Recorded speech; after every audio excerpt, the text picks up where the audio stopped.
My name is Samuel Pritchard, and I'm 93 years old now. Hands shake too much to hold a coffee cup steady, but I can still remember 1864 like it was yesterday. Sometimes I wish I couldn't. I was 19 when I enlisted in the 1st Vermont Cavalry, spring of '63. Farm boy from outside Montpelier. My father didn't want me to go, but I was young and stupid and thought I knew better. Thought the war would be over by Christmas. Thought I'd come home a hero. I didn't know anything. By the summer of '64, I wasn't that green kid anymore. I'd seen Gettysburg.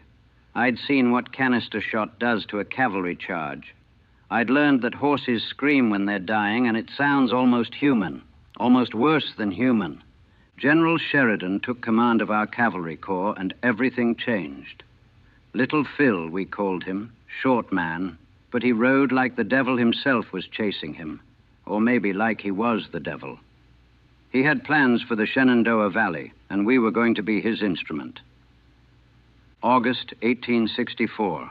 We rode out knowing what was coming. Sheridan's orders were clear. Destroy everything, burn the crops, take the livestock, leave nothing for the Confederacy to feed itself on. Total war, they called it.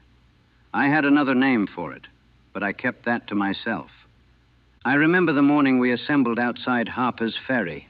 Rows and rows of cavalry, horses stamping, leather creaking, sabers rattling. I looked at the faces around me, boys like me trying to look brave. My messmate, Johnny Brennan from Boston, he joked that we'd be in Richmond by fall. Johnny's buried in the valley, so are a lot of others. You want to know what it was like riding with Sheridan? I'll tell you. But I'll warn you now. It's not the story they tell in the history books. It's not glorious. War never is. September 19th, 1864. Third Battle of Winchester, they call it now. We called it hell. We'd been skirmishing with Early's boys for weeks, playing cat and mouse up and down the valley. That morning, fog rolled in thick as wool. Couldn't see 20 yards ahead. We formed up in the pre-dawn darkness, horses nervous, sensing what was coming. My mare, Duchess, she kept tossing her head. Smart animal, smarter than us. Sheridan rode up and down the line, that fierce little bantam rooster of a man. We're going through them today, boys. Straight through. His voice carried even over the sound of 10,000 horses and men preparing for battle. Some of the boys cheered. I checked my revolver for the third time and tried to remember how to pray. The fog started lifting around 8 in the morning. That's when we saw them. Confederate cavalry, infantry lines behind them, spread across the fields near Opequon Creek. Rebel yell came drifting over the morning air, that high-pitched screaming that still makes my spine crawl when I think about it. The order came down, prepare to charge. We moved forward at a walk first. Walk turns to trot. Trot turns to canter. Then someone screams, charge, and you're galloping full speed toward men with rifles pointed at you, and everything becomes noise and motion and terror. The first volley hit us like a wall. Men tumbled from saddles. Horses went down screaming. I saw Peter Morrison, quiet boy from New Hampshire, take a bullet through the throat. He grabbed at it like he could stop the blood, but you can't stop that kind of bleeding. He fell, and the cavalry behind trampled over him. Had to, couldn't stop. We hit their line with sabers drawn. That's when you learn what war really is.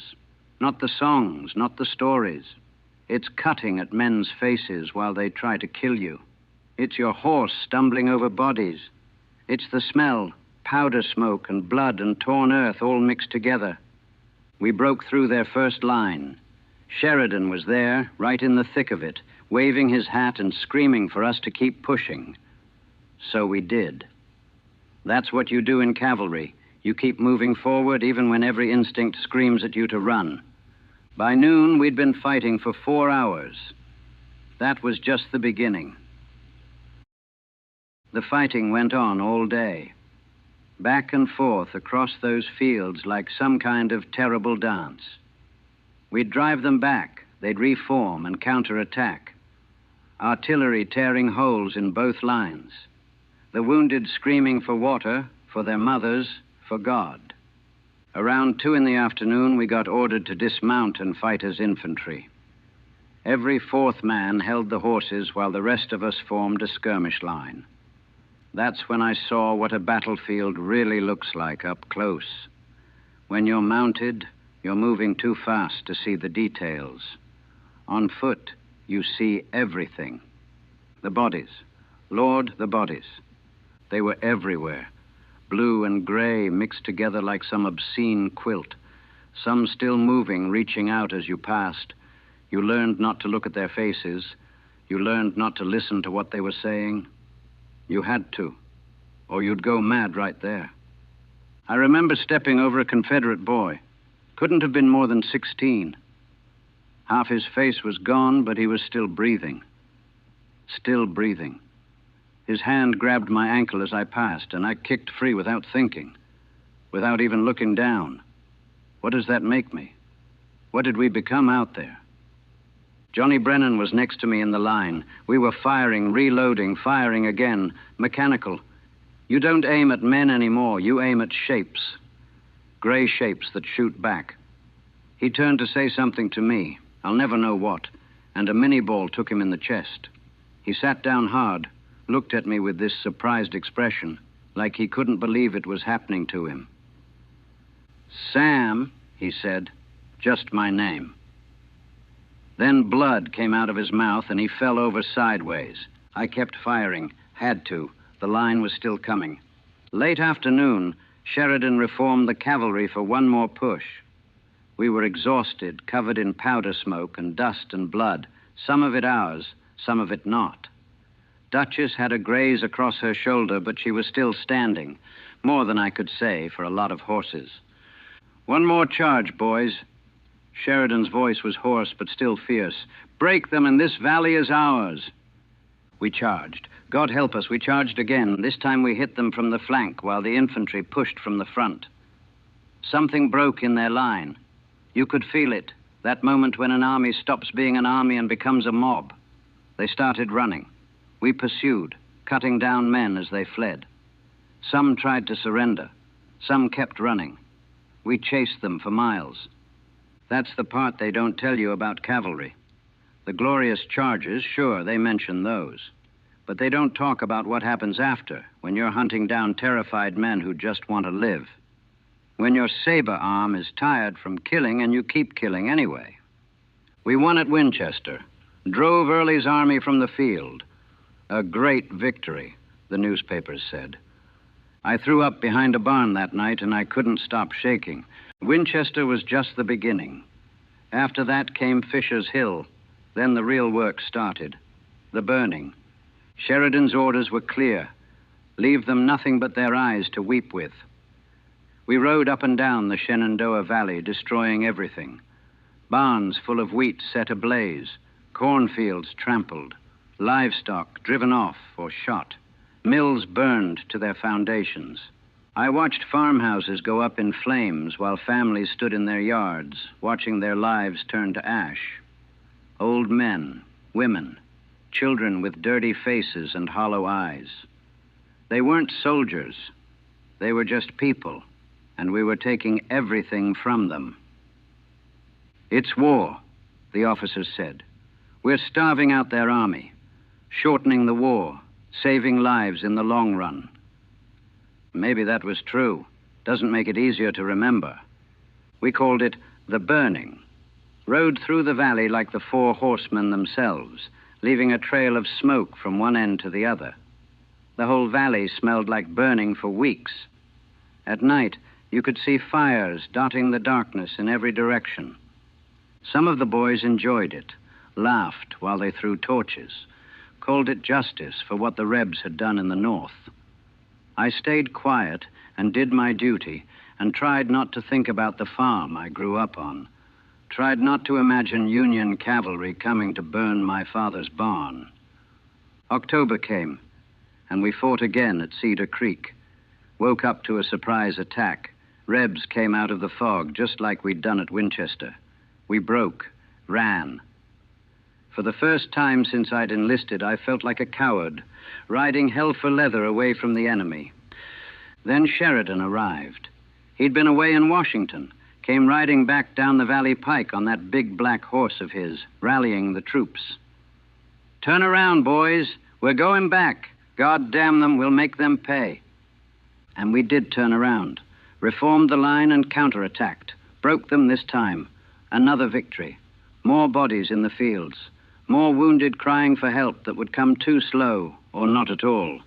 That was October 19th, 1864, my 20th birthday. I spent it killing men and burning their homes. I haven't celebrated a birthday since. Can't. Every year when October 19th comes around, I'm back in that valley and I can smell the smoke. Late October, somewhere near Woodstock. We were burning another farm. Nothing special about it. Just another day's work in the valley. But this one broke something in me. There was a woman standing in the yard, maybe 40 years old, maybe younger. Hard to tell. War ages people. She had 3 children with her, all under 10. They watched us pile hay around their barn, watched us light the torches. She didn't cry. Didn't beg. Just stood there with her arms around those children and watched. I was the one who threw the torch. Orders are orders. The barn caught fast, dry timber full of stored wheat. The flames went up with a roar that sounded almost alive. One of the children started crying. Little girl, couldn't have been more than 6. "Mama, where will the horses go?" she asked. "Where will they sleep when it's cold?" The woman just held her tighter, didn't answer. What answer was there? I mounted Duchess and rode away, and something inside me just stopped. Stopped feeling. Had to, I think, or I would have put my revolver in my mouth right there. That night I sat by the campfire and couldn't eat, couldn't talk. The other boys were laughing about something. I don't remember what. Everything sounded far away, like I was underwater, like I was watching it all happen to someone else.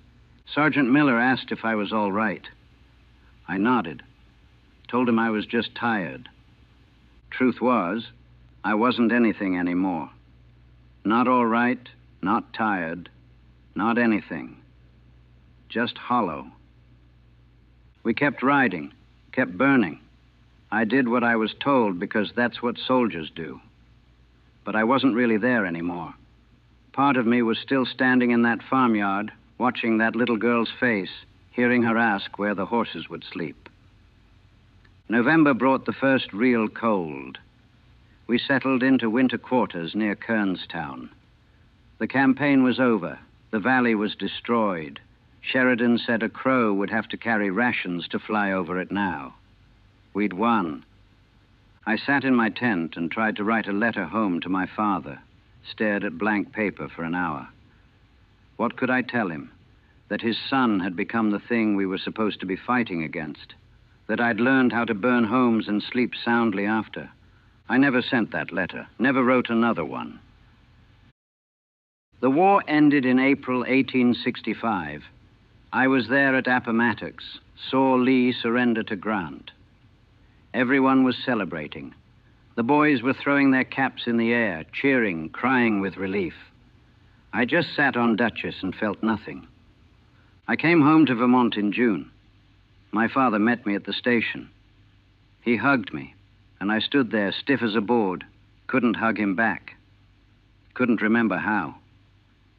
He stepped back and looked at my face, and I saw something in his eyes. Recognition, maybe. Or loss.